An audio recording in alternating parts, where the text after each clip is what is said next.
السلام علیکم دوستو، کیسے ہیں آپ؟ امید کرتا ہوں آپ سب خیریت سے ہوں گے۔ میں ہوں فیصل فاروق۔ دوستو، آج ہم جس شخصیت کی بات کریں گے، اسلامی ممالک میں سب سے لیا جانے والا نام رجب طیب اردگان ہے، جو طیب اردگان ترکی کے موجودہ صدر اور سابقہ وزیر اعظم بھی رہے ہیں۔ ان کے کچھ دلچسپ حقائق آپ کے سامنے بیان کرتا ہوں۔ رجب طیب اردگان 26 فروری 1954 کو استنبول کے ہمسایہ شہر قاسم پاشا میں پیدا ہوئے۔ رجب اردگان کے والد کا نام احمد اردگان ہے۔ گھر کے حالات اچھے نہ تھے۔ 13 سال کی عمر میں سکول سے واپس آ کر لیموں کا ٹھیلا لگایا کرتے تھے تاکہ گھر کے حالات بہتر ہو سکیں، اور سکول کے اخراجات کا بل بھی اپنے والد پر نہ ڈالتے تھے۔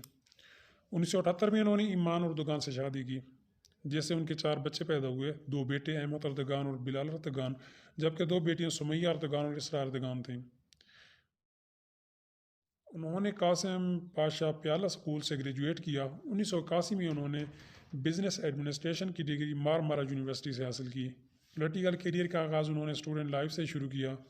1973 میں طیب اردگان نے نیشنل ترکی اسٹوڈنٹ یونین جوائن کی۔ 27 مارچ میں انہیں مقامی انتخابات پر کامیابی پر میئر کے طور پر منتخب کیا گیا۔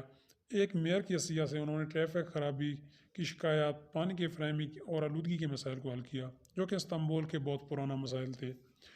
اس سے انہوں نے عوام میں مقبولیت پائی اور پھر وہ ترکی کے وزیر اعظم منتخب ہوئے۔ 2011 میں طیب رجب اردگان تعلیم کے بجٹ میں اضافہ کیا، جو کہ پہلے 7.5 ارب لیرہ تھا، جس میں انہوں نے 1.34 ارب لیرہ اضافہ کیا۔ 28 اگست 2014 کو ترکی کے 12ویں صدر منتخب ہوئے۔ ترکی میں ترکوں کے ایک عرصہ سے چلتے ہوئے ہنگاموں کو پرامن طریقے سے حل کیا۔ ان کی حکومت نے گرین کارڈ ہیلتھ متعارف کروایا، ہائی سپیڈ ریلوے لائن تعمیر کی اور نقل و حرکت میں آسانی پیدا کی۔ پاکستان میں ڈولفن فورس متعارف کروائی۔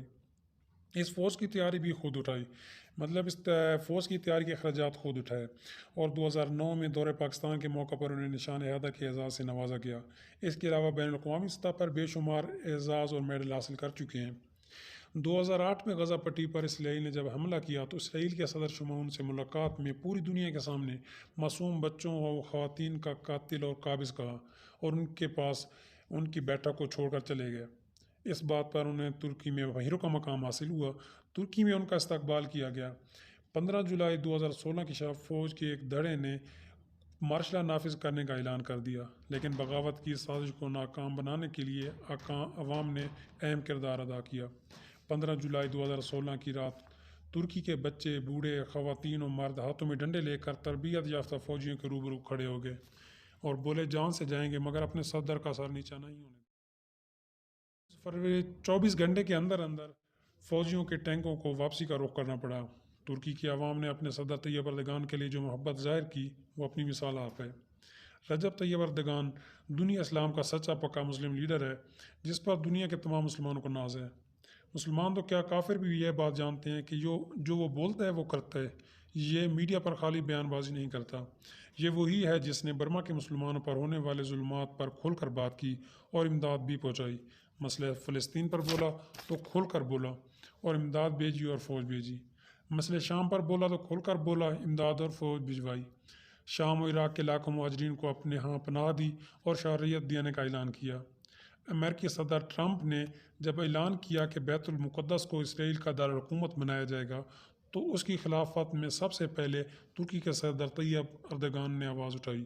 ان کے الفاظ کچھ یوں تھے کہ اگر بیت المقدس ہمارے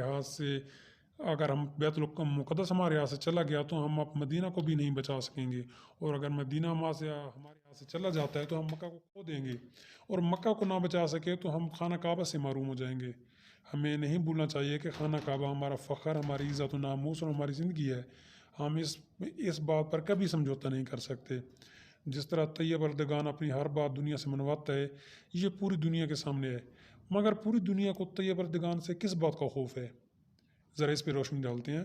رجب طیب اردگان اکثر اپنی تقاریر میں کہتے ہیں کہ 2023 میں ترکی پہلے جیسا بیمار اور لاچار ترکی نہیں رہے گا۔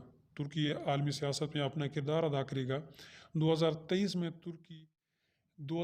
میں ایسا کیا راز ہے کہ مطلب طیب اردگان ہر تقریر میں اپنا 2023 کے معاہدے کی بات کرتے ہیں، ہاں تو بتاتے ہیں کہ 2023 میں کیا راز ہے۔ پہلی جنگ عظیم کے بعد اتحادی قوتوں نے، جن میں برطانیہ، جرمنی، فرانس وغیرہ شامل ہیں، ترکی سے جبراً ایک معاہدہ طے کروایا، اور اس معاہدے کو تاریخ میں معاہدۃ الاوزان کہا جاتا ہے۔ اس معاہدے کے مطابق سلطان کی تمام ذاتی املاک ضبط کر لی گئی، 3 براعظم پر پھیلے ہر اثاثے کو ضبط کر لیا گیا، اسلام اور خلافت پر پابندی لگا دی گئی۔ ترکی کے قدرتی وسائل جس میں سے پٹرول سر فہرست تھا، پٹرول کی ڈیلیورنگ پر پابندی لگا دی گئی۔ ترکی کے ساتھ جو عالمی بندرگاہ بارسکورس تھی، اس کو عالمی ملکیت قرار دیا گیا۔ یہ تمام شرائط لاگو کرنے کے بعد اس معاہدے کو 1 سال کے لیے لاگو کر دیا گیا۔ یوں سمجھیے کہ ترکی کے ہاتھ پاؤں باندھ دیے گئے۔ یہ معاہدہ 1923 میں ہوا تھا، جسے 2023 میں پورے 100 سال ہو جائیں گے، اور ترکی انشاءاللہ دن دگنی رات چگنی ترقی کرے گا، اور عالمی تجارت میں ترکی ریڑھ کی ہڈی کی حیثیت سے رہے گا۔ 2004 کے ٹائم میگزین کے مطابق طیب رجب اردگان دنیا کے 100 بااثر افراد کی لسٹ میں شامل ہیں۔ دسمبر 2015 کے ایک اندازے کے مطابق ان کا نیٹ ورک تقریباً $185 ملین کے لگ بھگ ہے۔ رجب طیب اردگان ترکی کے ٹاپ 10 افراد کی لسٹ میں شامل ہیں۔